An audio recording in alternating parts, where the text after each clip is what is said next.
You open up your calendar, it's a full day. You know how your boss is going to react. You know kind of what the day holds. And you go through it wholeheartedly till the end.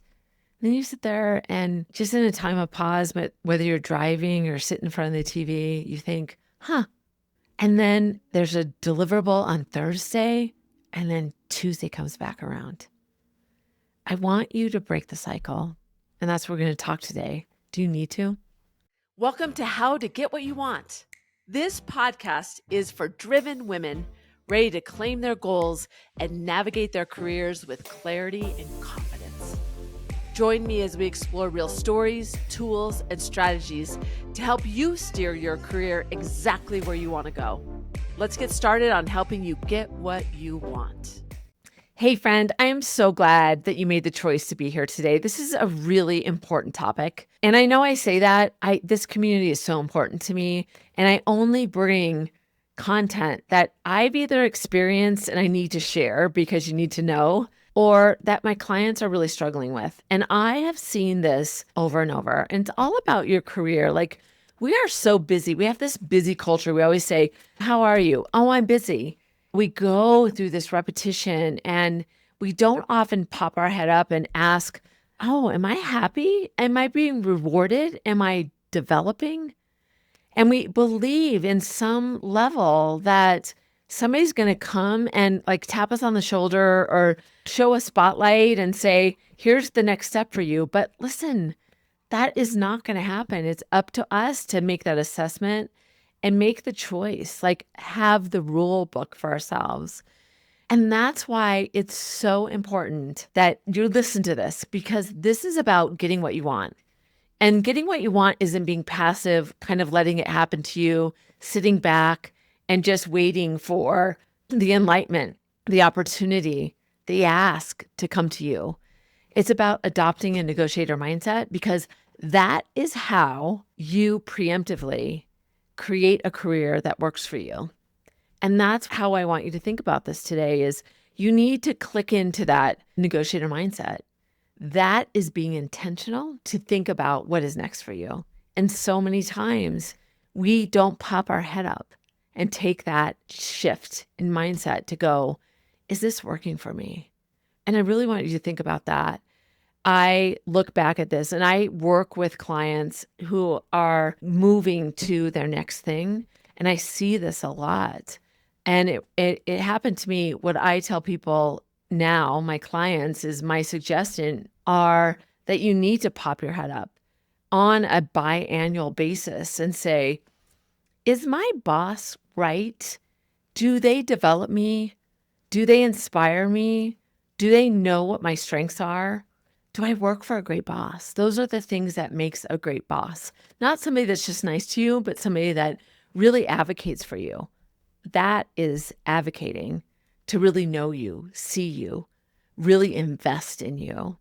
And where are you in your role?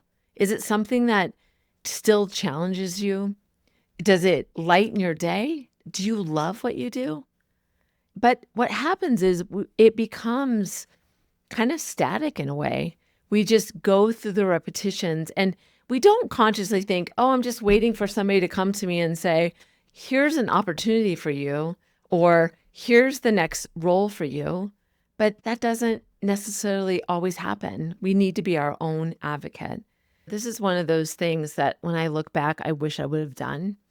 I took a very senior role at a new organization, and I felt really great about the fact that they wanted me. It was this new role that was going to be international. It kind of felt really new on the other side of the fence kind of thing, like such a challenge. And I had been in the role that was comfortable. I had a great boss. She advocated for me. She was always looking for the next thing for me, but the role just felt static for me. Although that's true that the role was static, I still had so many opportunities within the organization that I wish I wouldn't have just looked at it as black and white. I wish I would have been assessing all along the way what's next, because I believe that had I done that, I might have taken a different step. Not that I regret it now, but I wasn't proactive. I was waiting for somebody to come to me, literally. I believed at some level, like not consciously, that somebody would go, hey, you are the perfect person for this role, and I'm going to steal you and offer you $1 million. And that never happened. But the opportunity that came to me, when I look back, probably wasn't the right fit. And I wish I would have taken more time with it. It did teach me a lot. It got me to where I am today. But being honest about those steps, I was letting the decisions be made outside of my purview. Honestly, I look back on that and think, gosh, it's hard for me to say that because I want to always think that I had that mindset, that negotiator mindset that was looking out for my best interests. I talked to a friend of mine the other day that said her husband is kind of bored right now in his role, but he had enough awareness that he said, but the flexibility allows me to pick up the kids early.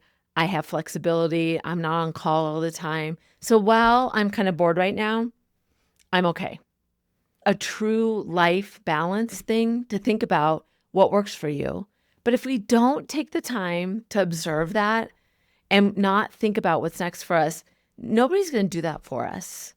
And maybe it is, I want to be more challenged, so I want to take this path. Like I should have looked at what was the best career move for me. For my friend's husband, he isn't happy, but he's satisfied when he looks at his whole life right now, that this is the right role for him to stay in until it's time to move on.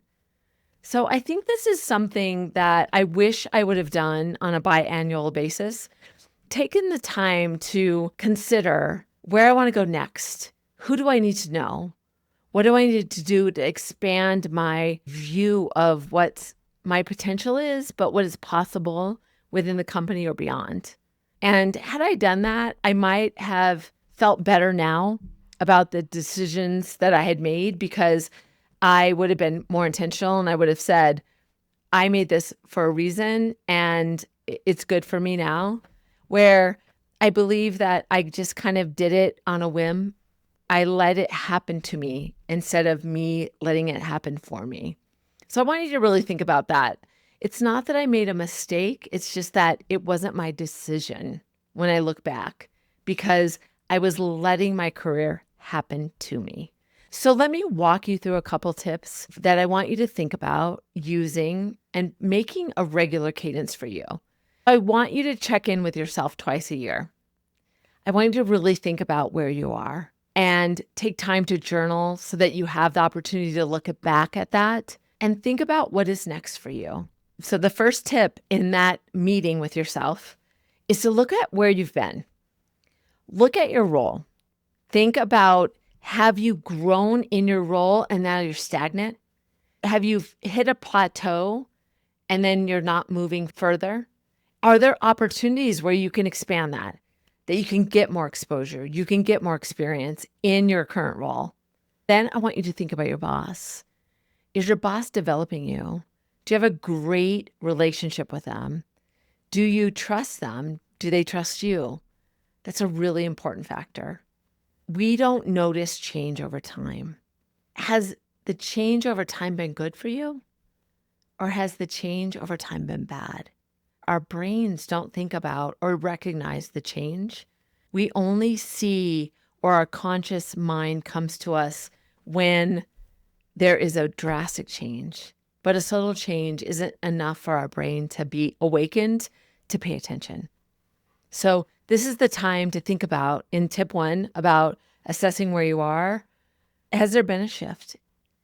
And there is a shift. So is it good or is it bad for you from a development perspective? Tip number 2 is look beyond your landscape. Who do you need to know within the organization, or how can you unlock some opportunities or insights about what could potentially be around the corner for you? Who could you get to know? And then outside of that, go to people that you know and say you're looking for a new job. I would say that. Say you're looking for something new.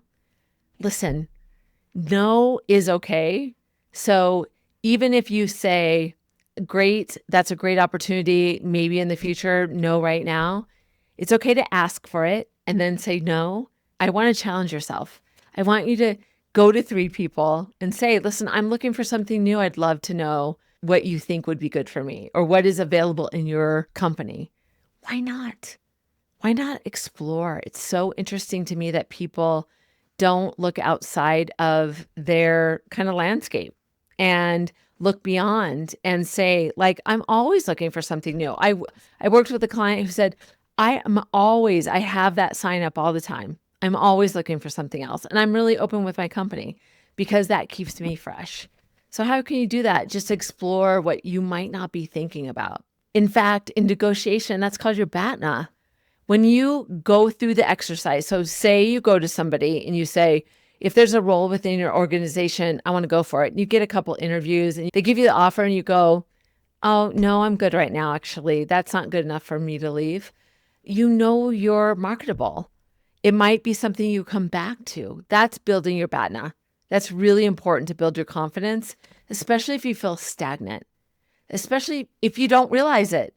It's something you should be doing on a regular basis. That is so important. So tip 2 is look beyond your purview, your view of where you sit every single day. Okay, so the third tip is look at the whole life. Like my friend's husband who knew that the job wasn't filling him up, but it allowed him some other richness in his personal life. So I'm not saying do less in your role, but understand that maybe you've gotten to that plateau. So everything is really easy, like comes automatic. It might not fulfill you professionally, but it certainly satisfies you personally. Acknowledge that. Understand that. Don't just allow it to just be, because then you're not awakened by what really lights you up. And for him, it was his personal life that really lights him up. And the job right now is just dimmed a little bit. That's okay. I'm not advocating that you do less. I'm advocating that you still deliver, but you understand that it's not fulfilling for you at the moment, and that might change in the future. So here is your 72-hour challenge. And if you're new here, just know that research proves that if you don't put something in place within 3 days, 72 hours after hearing it, it just becomes entertainment. It just flies away. There's no memory of it. So take action, do something. Don't just make this just fun to listen to. It's about what can you do? I want you to reach out to somebody you worked with before. And I want you to say, is there an opportunity in your organization for me? Or say to them, I am looking for my next best fit. I want to talk to you about that. I want to get your ideas. I want to get your insights. I want to think about who you could connect me to. That's it. Could you imagine getting that from somebody else? They'd be like, oh, of course I'll help you. So do it. That will make somebody that you reach out to know that you trust them and their relationship is really important to you. So that's my challenge. Reach out to somebody, see how they can advocate for you, and step out of where you are today. Because you need to do that biannual check-in. But to get that light started, do the 72-hour challenge. Reach out to somebody and see what is possible. Imagine the opportunities that you might not even know are open to you. And it doesn't have to be tomorrow. It could be in a month, a year, 3 years. Do it. Don't just be on that treadmill, that hamster wheel, and go into autopilot. That doesn't do anything for your career. It's up to you to think about how do you jumpstart what is next for you. Because if you just sit and wait, they're never going to come. They aren't. And if they do, you're not going to hit what you really want. Adopt that negotiator mindset of not just sitting back and waiting, but anticipating, asking the questions, getting curious, being an advocate, not just for the company, but for you. It's so important. That negotiator mindset is all about that, because negotiation is more than a skill. It is about a mindset. So thank you for being here. Until next time, I'm Susie. I'm glad you were here.